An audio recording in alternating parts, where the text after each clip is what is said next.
गोष्ट लग्नानंतरच्या प्रेमाची भाग 24। नमस्कार मित्रांनो, चॅनलवर नवीन असाल तर न विसरता सबस्क्राइब करा। कथेचे यापूर्वीचे सर्व एपिसोड प्लेलिस्टमध्ये सेव्ह आहेत, पाहिले नसतील तर पहा। अनुचा चेहरा पाहून अभिच्या चेहऱ्यावर खूप काळजी उमटली। अनुचा माथा तापला होता। अनुच्या चेहऱ्यावरील नेहमीसारखं झळकणारं तेज गायब होत चाललेलं। कळतं त्याला तिला ताप आला आहे ते। तो बोलतो, हिला तर ताप आला आहे। तो लगेचच डॉक्टरांना फोन करून बोलवतो। डॉक्टर येतोपर्यंत तो अनुच्या गालाला टॅप करून तिला उठवत असतो। काय होत आहे तुला? बरं नाही वाटत का? तो तिला विचारत असतो।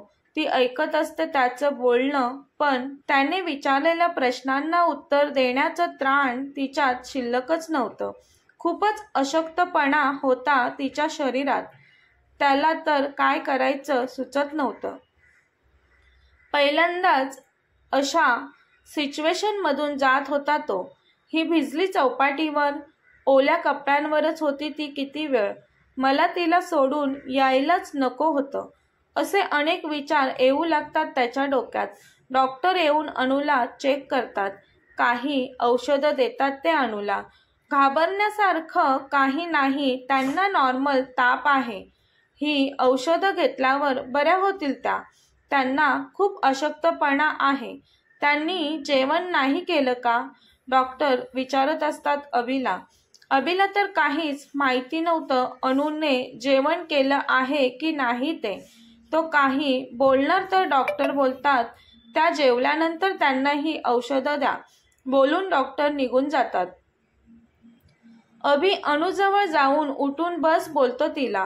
अनुत उठून बसण्याची ताकद नसते, त्यामुळे ती झोपूनच असते। अभि अनुच्या दंडांना पकडून तो स्वतः अनुला उठून बसवतो। अशीच बस, झोपू नकोस, तू जेवलीस का? अनु शांत असते। अभि कमळाला कॉल करून रूममध्ये अनुसाठी जेवण आणायला सांगतो। कमळा लगेच येते अनुसाठी जेवण घेऊन। अनुताई, काय होते तुम्हाला? बरं नाहीये का? कमळा आल्या आल्या अनुला तिचा उतरलेला चेहरा पाहून विचारते। अभि कमळाला जेवण ठेवून जाण्याचा इशारा करतो। कमळा गेल्यावर अभि जेवणाचं ताट घेऊन अनु शेजारी बसतो। तिला भरवण्यासाठी तो एक घास अनुच्या तोंडासमोर पकडतो।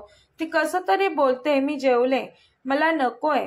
अभि बोलतो, जेवली असलीस तरी थोडं खा। डॉक्टरांनी काय सांगितलं ऐकलं नाहीस का? जेवून औषधं घ्यायची आहेत तुला। तू किती जेवतेस ते माहिती आहे मला। 2-3 घास खा आणि औषधं घेऊन आराम कर। खा पटकन। तिला जबरदस्ती भरवत होता तो। तापामुळे तिला जेवण्याची इच्छा नव्हती, तोंडाला चव नव्हती तिच्या। त्याने भरवलं तिला जेवण, म्हणून तिने 2-3 घास कसेबसे खाल्ले। त्याने औषधं पण खाऊ घातली तिला। ती तशीच लगेच सोफ्यावर चादर ओढून झोपली। अभिची मात्र तिला आजारी पाहून झोप भुरकन उडाली होती। तरीही तो बेडवर जाऊन पडतो, पण तो बेडवर आणि ती सोफ्यावर, त्यामुळे त्याला त्याचं मन स्वस्थ बसू देत नव्हतं। त्याला वाटत होतं तिला स्वतःजवळ घेऊन बसावं। त्याला बेडवर झोप लागली आणि ती जास्त आजारी पडली तर, या विचाराने तो ताडकन उठून उभा राहिला। त्याने तिच्याजवळ जाऊन डायरेक्ट तिला त्याच्या 2 मजबूत हातांवर उचलून बेडवर झोपवलं। तिला औषधांमुळे गाढ झोप लागलेली, त्यामुळे तिला कळलंच नाही अभिने तिला बेडवर उचलून ठेवलं आहे ते। तिला झोपल्यावर तो तिच्या अंगावर पांघरून देऊन बेडच्या दुसऱ्या बाजूने येऊन झोपतो। तो तिच्या चेहऱ्याकडे पाहत असतो एकटक। त्याची नजर हटत नव्हती तिच्यावरची। त्याला हटवावीशी वाटत देखील नव्हती तिच्यावरची त्याची नजर। रात्री कधीतरी उशिरा त्याला झोप लागते, सकाळी तिला लवकर जाग येते। औषधांमुळे ताप उतरलेला असतो तिचा। कालच्यापेक्षा आज थोडं बरं वाटत असतं तिला। ती उठणार तर तिला तिच्या पोटावर वजनदार काहीतरी असल्याचे जाणवतं। तशी ती दचकते, उठून बसते आणि पाहते तर तिच्या शेजारी अभि असतो। ती स्वतःला बेडवर अभि शेजारी पाहून घाबरते। ती अभिचा हात तिच्या पोटावरून झटकते पटकन, त्यामुळे अभिची झोपमोड होऊन तो उठतो। अनु घाबरते। ती बेडवर कशी आली ते तिला माहिती नव्हतं। अभि तिच्या शेजारी उठून बसत तिला विचारतो, बरं वाटलं का तुला? ती तर त्याच्याकडे आश्चर्याने पाहत असते. ती बोलते, मी बेडवर कशी? तो बोलतो, मीच तुला बेडवर झोपवलं, तू आजारी होती म्हणून. ते ऐकून ती बेडवरून जाऊ लागते. तसा अभि अणूचा एक हात पकडतो. ती जागीच थांबते. तो तिला विचारतो, तू सांगितलं नाहीस तुझी तब्येत कशी आहे आता? अनु अभिने पकडलेल्या तिच्या हाताकडे पाहते. तसा अभि तिचा हात सोडतो पटकन. तुम्ही माझी काळजी घेतलीत रात्री, त्यासाठी थँक्स. मी बरी आहे बोलून ती फ्रेश होण्यासाठी निघून जाते. ती तयार होऊन किचनमध्ये येते. नीलम असतात किचनमध्ये. त्यांची भेट होते, त्यामुळे दोघी खूप खुश होतात. ब्रेकफास्टसाठी बसलेले असतात सगळे. अभि येतो तयार होऊन ब्रेकफास्ट करण्यासाठी. अभिचा चेहरा थोडा नेहमीसारखा फ्रेश दिसत नव्हता. रात्री बराच वेळ तो अणूचा विचार करत होता, त्यामुळे तो लेट झोपला होता. तो बसतो आता. मोबाईल पाहतच डोळ्यांच्या कोपऱ्यातून अणूकडे सतत पाहत होता. ती व्यवस्थित नाश्ता करत आहे की नाही ते. नाश्ता करून तो रूममध्ये निघून जातो. अभि अणू रूममध्ये आल्यावर तिला औषधं खायला सांगतो. ती खाते मी बोलते. खरं तर तिला बरं वाटलं होतं म्हणून तिला ती कडू औषधं खायची नव्हती. ती तिची कॉलेजला जाण्याची तयारी करू लागते. अभि बोलतो, कुठे जाण्याची तयारी करतेस? तुला औषधं खायला सांगितलेत मी. औषधं तू खाल्ली नाहीस अजून. आज तू कॉलेजला जाणार नाहीस. आज आराम करणार आहेस तू घरी. अनु बोलणारच असते तर अभि एकही शब्द ऐकायचा नाही तुझा मला. मी बोललो ना तुला आराम करायचा, मग ते फायनल समज. तो तिच्या समोर पाण्याचा ग्लास धरून तिला कठोर आवाजात बोलतो. तो स्वतः तिच्या तोंडात औषधं टाकून तिला पाणी पाजतो. ती कसं तरी वेडंवाकडं तोंड करून त्याच्याकडे पाहते. मनातच हा हिटलर एवढी का काळजी करत आहे माझी? सुधारला की काय हा? तिने औषधं खाल्ल्यावर तो ऑफिसला निघून जातो. अणूचे आई बाबा, आजी आजोबा आणि अणूच्या चुलत मावशीचा मुलगा केतन सर्वजण अणूला भेटण्यासाठी तिच्या सासरच्या घरी आलेले असतात. केतन आणि अणू बहीण भावासारखे राहायचे एकत्र बालपणी. पण काही वर्षांपूर्वी केतनचे आई वडील गावाहून मुंबईत आले. त्यामुळे केतन आणि अणूने मागील कित्येक वर्ष एकमेकांना पाहिलं नव्हतं. आज केतन अचानक अणूसमोर येऊन अणूला सरप्राईज देणार होता आणि तसंच झालं. केतन अचानक एकटाच अणूसमोर आला. हाय अणू, केतन अणूला बोलला. नीलम आजी आजोबांना, रोहिणी आत्या, सोनियाला ते सगळे घरी येऊन भेटलेले. पण अणू त्यांच्या रूममध्ये असल्यामुळे तिला सरप्राईज द्यायचं असं ठरलं होतं त्या सगळ्यांचं. कमळा अणूला बोलावून आणते आता. अणूसमोर तिचे आजी आजोबा आई बाबा कोणी येत नाहीत. अणू खाली हॉलमध्ये आल्यावर फक्त केतन अणूसमोर येऊन हाय अणू कशी आहेस बोलतो. अणू बऱ्याच वर्षानंतर केतनला पाहत असते म्हणून ती केतनला ओळखत तर नाहीच, पण तो अचानक समोर येऊन नीलम आजी आजोबा समोर तिला हाय अणू बोलतो, त्यामुळे तिला अवघडल्यासारखं वाटतं. कोण आहे हा आणि मला का हाय अणू बोलत आहे? ती मनातच बोलते. ती बोलते, कोण तुम्ही? मी नाही ओळखत तुम्हाला. केतन बोलतो, अणू असं काय करतेस? आपण खूप चांगलंच ओळखतो एकमेकांना. तू असं कसं बोलू शकतेस? मी ओळखत नाही तुम्हाला. दिस इज नॉट फेअर अणू. प्लीज खोटं बोलू नकोस. आपण खूपच चांगलं ओळखतो एकमेकांना. अणू अजूनही केतनला ओळखत नाही. तिने लहान असताना पाहिलेला केतन आणि आता तिच्या समोर असणारा केतन यात खूपच तफावत होती. कुठे तो लहानपणीचा हडकुळा केतन आणि कुठे हा आताचा हँडसम केतन. खूप बदल झाला होता त्याच्यात, त्यामुळे तिला ओळखू येत नव्हता तो. ती चिडून केतनला बोलते, मी खरंच तुम्हाला ओळखत नाही. प्लीज निघून जावा तुम्ही इथून. तसा तो, ए चिंगे, खरंच तू मला ओळखलं नाहीस का? या नावाने तर अणूला तिचा बालपणीचा मित्र, तिचा भाऊ केतनच बोलायचा फक्त. तिच्या डोक्यात वीज चमकते. ती पटकन आनंदाने बोलते, केतन? केतन तू? केतन तिच्याकडे बघून, चिंगे, आता ओळखलंस मला? मला वाटलं मी समोर आल्यावर लगेचच ओळखशील तू. पण काय बोलू मी? जाऊ देत. मला नाही बोलायचं तुझ्यात. तू तुझ्या मित्राला भावाला ओळखलं नाहीस. मी नाराज आहे तुझ्यावर. केतन गाल फुगवत बोलतो.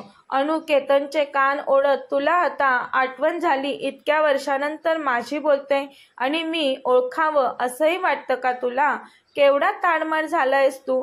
लहानपणी इतकुसा होतास तेव्हा पाहिलेलं, मग कशी ओळखणार मी तुला? आणि एवढ्या वर्षानंतर भेटल्यावर तू माझ्याशी न बोलता राहणार आहेस का? इतक्या वर्षात तुला आम्हाला भेटावंसं वाटलं नाही का केतन? एवढा बिझी होतास का तू? खरं सांग, आम्हा सर्वांना विसरून गेला होतास ना? अनु केतनला विचारते. केतन बोलतो, नाही ग, तुम्हाला कोणालाच विसरलो नाही मी. माझ्या शिक्षणासाठी परदेशी होतो मी. आता मुंबईत आल्या आल्या पहिला गावाला जाऊन तुझ्या आई बाबांना आजी आजोबांना भेटलो. अनु लगेच विचारते, कसे आहेत आई बाबा आणि आजी आजोबा? केतन बोलतो, पहा तूच कसे आहेत तुझे आई बाबा आणि आजी आजोबा ते. तसे ते सगळे मोठमोठ्याने हसत तिच्या समोर येतात. खूप खुश होते अनु. जवळजवळ लग्न होऊन 2 महिन्यानंतर ती तिच्या आपल्या माणसांना पाहत होती. तिचा आनंद आज गगनात मावत नव्हता. एवढा आनंद झाला होता तिला सर्वांना समोर पाहून. ती धावत जाऊन आई बोलत तिच्या आईला मिठी मारते. ती एक एक करून सर्वांना खूप प्रेमाने भेटते. आज अनुला एवढं खुश पाहून नीलमना खूप बरं वाटतं. त्या एक सेल्फी काढायला सांगतात सोनियाला. तेव्हाच केतन अनुजवळ उभा राहून अनुच्या खांद्यावर हात टाकतो. सोनिया व्हॉट्सअपवर स्टेटस ठेवते, मुद्दाम अभिने पाहावं म्हणून. कारण केतनने अनुच्या खांद्यावर हात टाकलेला ते अभिला आवडणार नाही हे माहिती होतं सोनियाला. सर्वजण घरी खूप खुश असतात. अनुचं घर पाहून कल्पना कल्पेशना बरं वाटतं. आपल्या मुलीला योग्य घर मिळालं असं वाटतं त्यांना. कल्पना थोड्या मनातून नाराज होत्या, पण अनुचं घर पाहून खुश होतात त्या. अभि ऑफिसमध्ये काम करत असतो. त्याच्या फोनवर नोटिफिकेशन आल्यावर तो पाहतो. फोनमध्ये अनुच्या खांद्यावर हात टाकून तिच्या एवढ्या जवळ हा कोण आहे ते पाहून त्याच्या कपाळावर आट्या पडतात. तो मनातच, कोण आहे हा मुलगा आणि हिच्या एवढ्या जवळ कसा? त्याला अनुचा खूप राग येतो. अभि नुसता चिडचिड करत असतो. आता भयंकर राग आलेला असतो अभिला. कोण आहे हा मुलगा आणि हिच्या एवढ्या जवळ कसा? हाच विचार त्याच्या डोक्यात त्याला सतावत असतो. हिच्या खांद्यावर हात ठेवण्याची या मुलाची हिंमत कशी झाली? तो मोबाईलमध्ये सोनियाने ठेवलेले स्टेटस पाहत स्वतःशीच बोलतो. बोलतच तो टेबलवर रागाने जोरात हात मारतो. तशी टेबलची काच फुटून हातात घुसते. त्याच्या हातातून रक्त येऊ लागते. तो हिच्या खांद्यावर हात कसा ठेवू शकतो? कळत नाही का त्याला कोणाची तरी बायको आहे ती आता? सगळ्या मुली सारख्याच, म्हणून मला मुलींचा राग येतो. आवडत नाहीत मला मुली. ही पण लग्न झालेली असताना त्याला तिच्या खांद्यावर हात कसा ठेवून देऊ शकते? ते पण घरातल्या सगळ्यांसमोर. तो रागात चेअरवरून उठून चेअर फेकतो जोरात. अभिच्या केबिनमधून मोठा आवाज आला म्हणून रामदास त्याच्या केबिनमध्ये पळत येतात. तर अभि तसाच रक्ताचा हात घेऊन रागात फिरत असतो. रामदास बोलतात, काळजीने. अभि, काय झाले तुझ्या हाताला? डॅड, तुम्ही? अभि बोलतो, तो आता काही नाही झालं माझ्या हाताला. ते थोडं लागलंय, एवढं काही नाही. काळजी नका करू तुम्ही डॅड, मी ठीक आहे. रामदास बोलतात, काळजी कसा नको करू मी? केवढं रक्त येतंय तुझ्या हातातून? सांग मला फर्स्ट एड बॉक्स कुठे आहे ते? मी तुला ड्रेसिंग करून देतो. नको डॅड, राहू द्यात. खरंच एवढं काही नाही झालंय मला. रामदास दटावतात अभिला. बास अभि, नेहमी तुझा हट्ट नाही चालणार. करू देत मला तुझ्या हाताची ड्रेसिंग. रामदास अभिच्या हाताला ड्रेसिंग करून त्याला घरी घेऊन जातात. त्याचं काही एक न ऐकता. अभि आणि रामदास घरी आल्यावर पाहतात सर्वजण हॉलमध्ये गप्पा मारत असतात. ज्या कारणामुळे अभिला राग आला होता आणि त्याने स्वतःला दुखापत करून घेतली होती, घरी आल्या आल्या त्याला तोच समोर दिसला. केतन अनुच्याच बाजूला बसलेला असतो. कोणत्या तरी विषयावर सगळेच खूप मोठ्याने हसत असतात. अनुला केतनच्या जवळ बसलेलं पाहून अनुला उचलून जोरात जमिनीवर आपटावं असं झालं अभिला.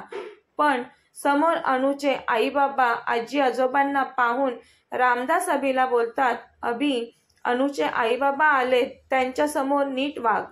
ते पहिल्यांदाच आपल्याकडे आले आहेत, त्यांचे मन दुखवेल असं वागू नकोस. रामदास हळू पण कठोर आवाजात अभिला बोलतात. रामदास आणि अभि सर्व बसलेले असतात तिथे जातात. कथेचा पुढील भाग पाहण्यासाठी चॅनलला सबस्क्राईब करा. कथा आवडल्यास लाईक, शेअर आणि कमेंट करायला विसरू नका. धन्यवाद.